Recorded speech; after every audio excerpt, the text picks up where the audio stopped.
ये जगन्नाथ को बिक्री कर बारंबार जगन्नाथ संस्कृति कि आघात करिबारे वेस्ट बेंगल बारंबार आघात करुच्ची। वर्तमान चारियार प्रचार चली जे पुरी की बाछंद कर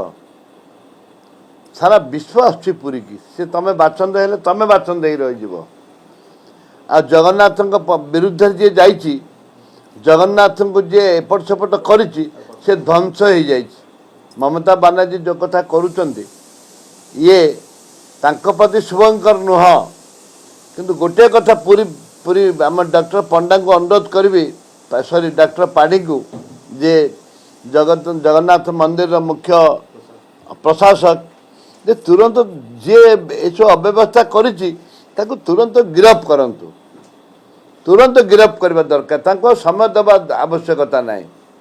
तांको गिरफ करबा आवश्यकता रही तुरंत तांको विरुद्ध रे दृढ़ कार्यानुष्ठान निया जाऊ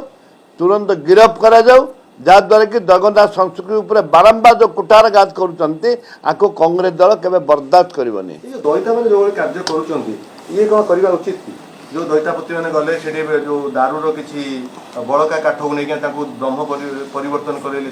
ये सब ये अभियोग आपको नहीं आप कौन कहले तो कहली से तुरंत प्रथम गिरफ करा जाऊ तापर तदंत करा जाऊ प्रथम गिरफ करा जाऊ तापर तदंत करा जाऊ।